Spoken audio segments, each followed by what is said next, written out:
নমস্কার বন্ধুরা, ঝিনুক ব্লগে স্বাগত। আরেকটি কর্মব্যস্ততার দিন আমি চলেছি কর্মস্থলের উদ্দেশ্যে। আপনাদেরকে বাসে একদম সামনে থেকে দেখিয়ে দিচ্ছি আমার কর্মস্থলে যাওয়ার রাস্তা। আজকে আমি সিট পাইনি, তাই ভিড় বাসের মধ্যে দাঁড়িয়ে দাঁড়িয়ে আছি। আর আপনাদেরকে দাঁড়িয়ে দাঁড়িয়েই দেখাচ্ছি বাসের ভেতরের দৃশ্যটা কীরকম। তো এরকম মাঝে মধ্যেই হয়ে থাকে যে সিট পায় না, কিছুদের গিয়ে পায়, কখনো আবার পুরোটাই দাঁড়িয়ে যায়। যাই হোক, কর্মস্থলে কাজের ফাঁকে আবার একটু লাল চায়ের ছোঁয়া, যেটা আমাদের এনার্জি জোগাতে সাহায্য করে।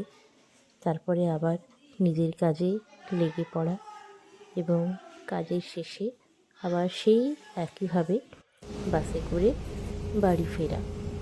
তো বাসে করে চলেছি আজকেও সিএনজি বাস। আজকে দেখাবো কোন রাস্তা দিয়ে কীভাবে আমাদের বাসটা ঢুকছে পেট্রোল পাম্পে, যেখান থেকে গ্যাস ভরা হয়। তো এই হচ্ছে সেই রাস্তা যেখান দিয়ে আমাদের গাড়িটা যাচ্ছে। এখন একটু স্পিডে চলেছে, আর রাস্তার ধারে রয়েছে হলুদের গালিচা। এরপর কিছুক্ষণের মধ্যেই দেখবেন আমাদের গাড়িটা ঢুকে পড়বে একটি পেট্রোল পাম্প স্টেশনে, যেখান থেকে গ্যাস ভরবে। তো আজকে হয়েছে কি, যেখানে গ্যাস ভরবে সেখানে তো সবাইকে নামিয়ে দেয়, কিন্তু আমাদের গাড়িটার আগেও একটা গাড়ি লাইন দিয়ে রয়েছে, তাই আজকে বেশ দেরি হয়ে গেল। তো আস্তে আস্তে আমরা এগিয়ে চলেছি পেট্রোল পাম্পের দিকে। কিছুক্ষণের মধ্যেই ঢুকে পড়বো সেখানে। আর রাস্তার ধারে কি অপরূপ শোভা। তো চলেছি আমরা, এক্ষুনি ঢুকে পড়বো, প্রায় চলেই এসছি। ব্যাস, এই যে দোকান, আর এই যে হচ্ছে সেই পেট্রোল পাম্প। ভেতরের দিকে এখন বাসটাকে ঢোকানো হবে। একটি বাস আগে থেকে লাইন দিয়ে আছে, তার কমপ্লিট হবে গ্যাস ভরা, তারপরে আমাদেরটা হবে। মোটামুটি অনেকটাই সময়। যাই হোক, সময় পার করে আবার বাসে উঠে পড়েছি। বাসে করে যাচ্ছি এবার বাড়িতে। বাড়ি ফিরে এসে আবার কফি যা আমাদের এনার্জি যোগায় পরবর্তী কাজগুলো করবার জন্য। তো কফি খেয়ে আবার লেগে পড়লাম আজকের ডিনারের জন্য। আজকের ডিনারে একটা স্পেশাল ভাজি করেছি, যেটা বেশ হেলদি, আপনারা দেখে নিন।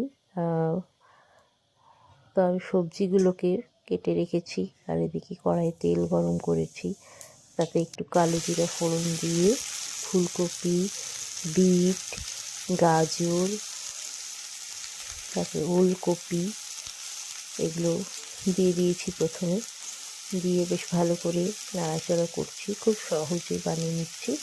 এটা রুটি বা ভাতের সাথে খেতে বেশ ভালোই লাগবে। ভাতের সাথে যদি একটু ডাল হয় আর তার সাথে যদি ভাজাটা হয়, ভালোই লাগবে।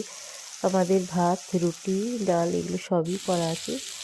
তো তারপরে এর মধ্যে একটু মটরশুঁটি আর কাঁচা লঙ্কা দিয়ে দিলাম, দিয়ে বেশ খানিকক্ষণ নেড়ে চেড়ে ভাজা মতো করে নেব। আজকের রাতে এটাই হচ্ছে আমাদের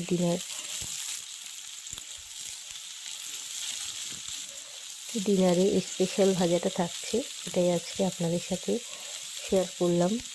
আপনারাও বাড়িতে বানিয়ে দেখতে পারেন, খুব সহজে হেলদি একটা রেসিপি, খুব কম সময়ে ঝটপট হয়েও যায়।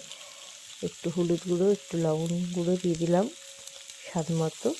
তারপরে একটু ভালো করে নেড়ে চেড়ে নিলেই কিছুক্ষণের মধ্যে তৈরি হয়ে যাবে এই মিক্সড ভেজিটেবল ভাজাটা।